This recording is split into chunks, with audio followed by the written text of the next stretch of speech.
If you asked most people what makes someone attractive, you would get a predictable list: physical appearance, financial success, status, confidence in the conventional sense, the loud, assured, takes-up-space version, maybe humor, maybe intelligence.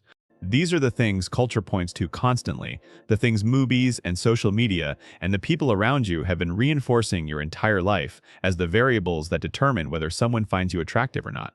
And those things are not entirely wrong, they play a role. But here is what is consistently true in the actual research on attraction, and more importantly, in the lived experience of anyone who has paid close attention to who they find genuinely, magnetically, lastingly attractive. The people who draw others to them most powerfully are almost never the most physically perfect, or the wealthiest, or the most conventionally impressive. They are the people who have something else. Something that is harder to name but impossible to miss when it's present. Something that makes you want to be near them in a way that you cannot entirely explain. This video is about that thing. What it actually is, where it comes from, why it works the way it does, and most importantly, how to develop it. Because unlike looks, which you were largely born with, and unlike money, which requires resources and time, this quality is available to you right now. It does not require a transformation of your circumstances.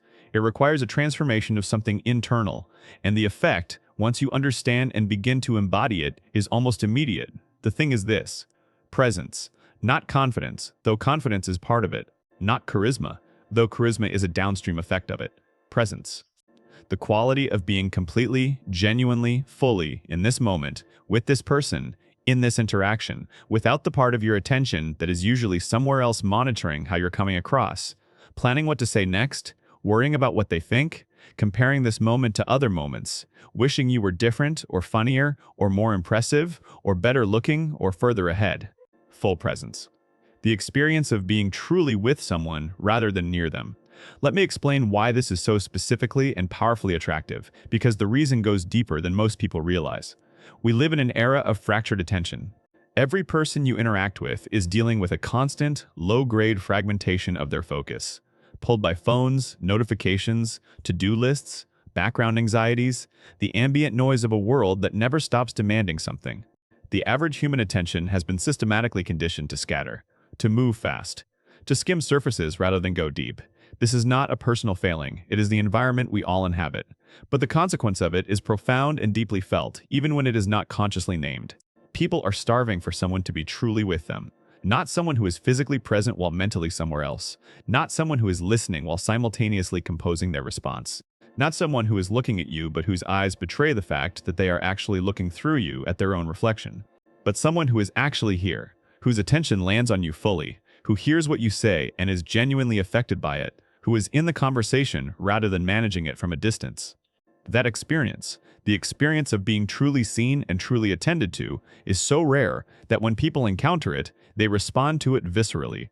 Something in them relaxes that is usually held tight. They open up in ways they didn't plan to. They find themselves saying things they didn't expect to say, feeling more comfortable and more themselves than they usually feel in social situations. And they walk away from the interaction with a feeling about the person who gave them that experience, a feeling that is not quite admiration and not quite affection and not quite desire, but contains elements of all three: a pull, an inclination toward, a wanting to be near again. That is what presence generates, not by trying to generate it, just by being it. Now let me distinguish presence from what people often confuse it with, because the confusion is important and common. Presence is not intensity. The person who stares too hard, who leans in too close, who is so focused on you that it feels like pressure rather than warmth, that is not presence. That is agenda. That is want wearing the mask of attention. Real presence is relaxed. It is attentive without being urgent. It is engaged without being desperate. The best way I can describe it is this: it feels like the other person has nowhere else to be and nothing to prove. They are simply here, genuinely interested, genuinely open, genuinely with you. And the absence of agenda, the absence of the thing they're trying to get from the interaction, is precisely what makes it safe enough to actually connect. Presence is also not passivity. It is not the person who says nothing and just nods along. Passive attention feels vacant, not present. Real presence is active. It notices. It responds to what is actually being said, not to what was expected to be said. It follows threads. It asks the question that comes from genuine curiosity rather than from a list of approved conversation topics. It is in the room with this person, tracking this specific moment. And all of that tracking expresses itself in tiny, continuous, responsive behaviors that the other person feels, even when they can't articulate what they're feeling. So what does it actually take to develop this? Because most people have had moments of real presence, conversations where everything else fell away and you were just there. But those moments feel like accidents, something that happened rather than something you created. The question is how to make it less accidental.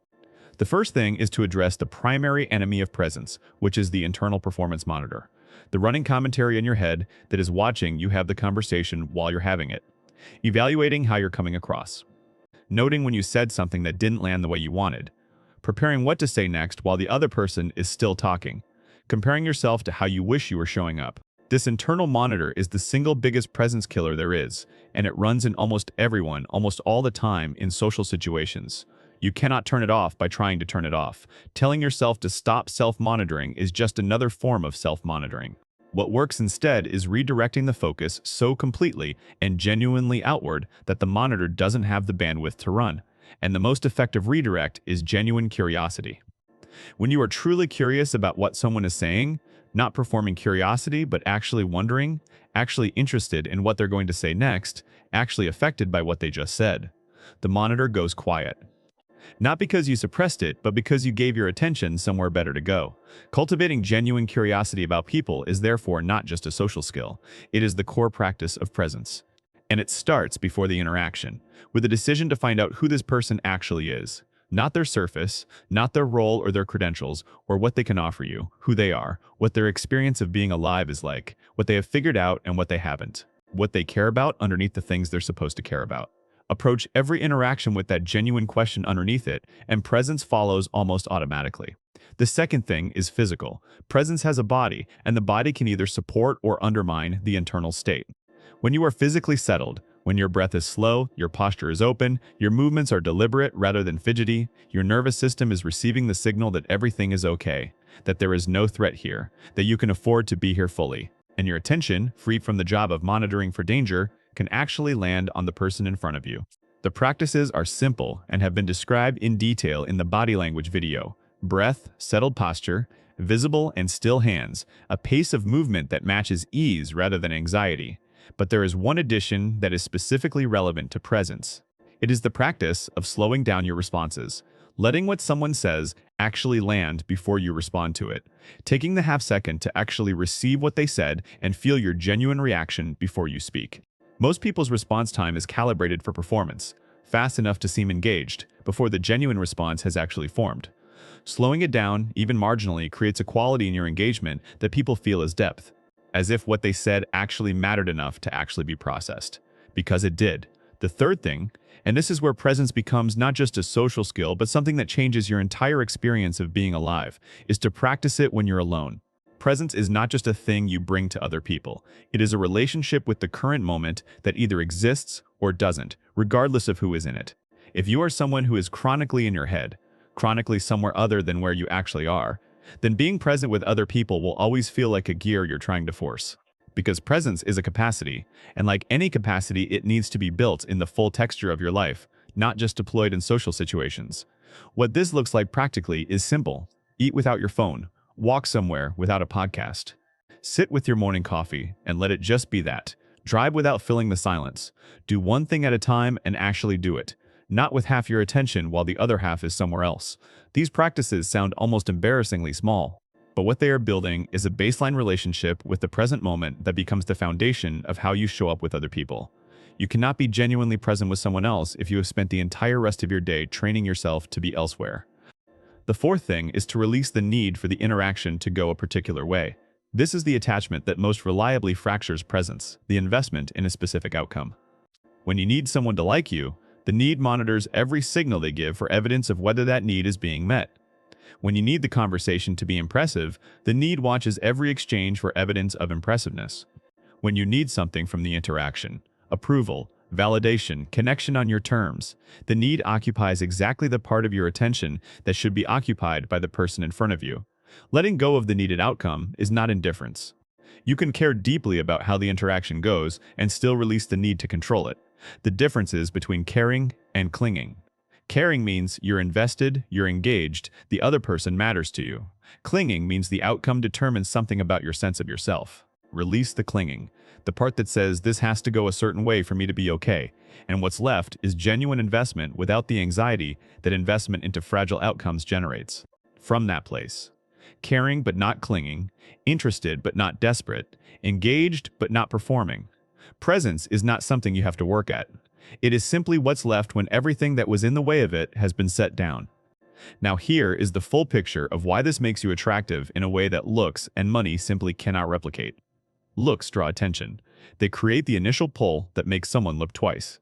But they cannot hold attention. They cannot create the feeling of being truly seen. They cannot generate the experience of genuine connection that makes someone want to keep coming back. Money creates security and opens doors and commands a certain kind of respect and attention, but it cannot buy the experience of being truly with someone. People who have been around a great deal of money and physical beauty, who have had access to all the conventionally attractive people and places, will tell you that none of it touched the specific longing that gets addressed by genuine presence, by being truly seen by someone who is truly there. Because what people are ultimately attracted to, beneath the surface-level preferences, beneath the cultural conditioning, beneath the evolutionary signals, is aliveness. The felt sense that the person they're with is actually living their life rather than managing their presentation of it. The experience of meeting someone who is genuinely here, genuinely themselves, genuinely interested, genuinely affected by what is happening between you. That aliveness is unmistakable. It is also, in the world we live in, extraordinarily rare, and rare things are always attractive. You cannot manufacture aliveness, but you can stop suppressing it. You can stop covering it over with performance and self-monitoring and the exhausting effort of managing how you come across. You can put that effort down, turn your attention outward, and let yourself actually be in the room you're in with the person you're with, affected by what is real and responding to what is true. That is all presence is. And that is everything attraction, at its deepest level, is responding to. Drop a comment. When was the last time someone made you feel truly seen in a conversation? What did that feel like? I want to know. Subscribe if this one went somewhere for you. Every week, something that goes beneath the surface. I'll see you in the next one.